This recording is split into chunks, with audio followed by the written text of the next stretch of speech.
Welcome to tell now. आइए जानते हैं इंडिया की टॉप न्यूज के बारे में। 13 अप्रैल 2026 को नोएडा में 42,000 से ज्यादा अधिक वर्कर्स नोएडा के इंडस्ट्रियल एरिया में सड़कों पर उतर आए। एक authorised Maruti Suzuki service centre को निशाना बनाया गया। लाठी और डंडों से लैस भीड़ ने करीब 10 वाहनों को आग लगा दी और करीब 40 से ज्यादा गाड़ियों के शीशे तोड़ दिए। सेक्टर 84 और फेज 2 से भी हिंसा की खबरें आई, जहां 2 पहिया वाहन और कारें जलाई गईं और एक पुलिस वैन को भी नुकसान पहुंचाया गया। किला border DND flyway Delhi Meerut expressway पर भयंकर जाम लग गया। लेकिन असल सवाल ये है, क्या ये सिर्फ मजदूरों का गुस्सा था?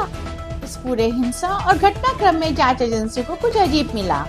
प्रत्यक्षदर्शियों के अनुसार अननोन इंडिविजुअल्स यानी अनजान लोग इस भीड़ में घुस आए। उन्होंने टारगेटेड हिंसा शुरू की, खासकर पुलिस वाहनों को निशाना बनाया। जो विरोध शुरुआत में वेतन को लेकर था, वो अचानक एक कोऑर्डिनेटेड अनरेस्ट में बदल गया, जिसकी झलक मानेसर, दिल्ली और फरीदाबाद तक दिखी। जमीन पर हिंसा हो रही थी और उसी वक्त डिजिटल स्पेस में एक और खेल चल रहा था। जांच में सामने आया है कि 24 घंटे के भीतर करीब 100 से ज्यादा संदिग्ध सोशल मीडिया हैंडल्स बना दिए गए थे, जो इस हिंसा को एम्पलीफाई कर रहे थे। यूपी पुलिस ने सोशल मीडिया पर झूठी और भड़काऊ जानकारी फैलाने वालों के खिलाफ एफआईआर दर्ज की और स्पष्ट कहा, अफवाह और भ्रामक जानकारी न फैलाएं। एसटीएफ यानी स्पेशल टास्क फोर्स को डिजिटल ट्रेल खंगालने पर लगा दिया गया है। जब आग जमीन पर लगाई जाए और धुआं इंटरनेट पर फैलाया जाए तो ये दंगा नहीं, एक स्क्रिप्ट होती है, क्योंकि एक सोची समझी साजिश के तहत लिखी गई है। और अब सबसे बड़ा चौंकाने वाला खुलासा, यूपी के एक मंत्री ने सोमवार को एक बयान जारी करते हुए कहा, हाल ही में मेरठ और नोएडा से 4 संदिग्ध टेररिस्ट को गिरफ्तार किया गया है, जिनके तार पाकिस्तान बेस्ड हैंडलर से जुड़े थे। यूपी एटीएस की पूछताछ में एक ऐसे मोडस ऑपरेंडी का खुलासा हुआ है जिसमें जानबूझकर दंगे करने भड़काने की कोशिश की जाती है और ये कथित तौर पर एक पाकिस्तानी हैंडलर के इशारे पर होता है। मंत्री ने ये भी आरोप लगाया कि ये उपद्रव सीएम योगी आदित्यनाथ के मुजफ्फरनगर कार्यक्रम को बाधित करने की कोशिश भी हो सकती है।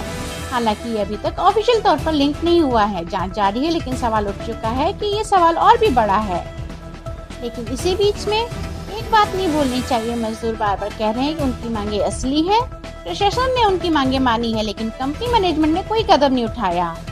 मदरसन फैक्ट्री की वर्कर लक्ष्मी ने कहा, तनख्वाह कम है, महंगाई बहुत है, हमें 20,000 दो, नहीं तो प्रोटेस्ट जारी रहेगा। 30 वर्षीय विनायक मोहती जो बिहार से आए हैं, नोएडा में ओजरी कंपनी में काम करते हैं, उन्होंने कहा, उन्होंने पहले अपनी फैक्ट्री के अंदर प्रोटेस्ट किया, फिर बाहर की भीड़ में शामिल हो गए।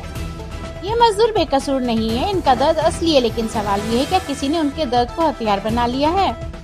ये खबर सिर्फ नोएडा की नहीं है, बल्कि ये उस खतरे की कहानी है जो हमारे इंडस्ट्रियल हब को एक इंफॉर्मेशन वारफेयर का बैटलफील्ड बनाना चाहता है। करीब 45,000 मजदूरों की आवाज जायज थी, लेकिन जांच ये भी बताएगी कि उस आवाज को किसने किस मकसद से हिंसा में बदल दिया। एसडीएफ जांच कर रही है, एटीएस ट्रायल कर रही है और हम नजर रखेंगे। अपनी राय हमें कमेंट में जरूर बताइएगा। Thank you for watching till now. Please like and subscribe for more genuine news.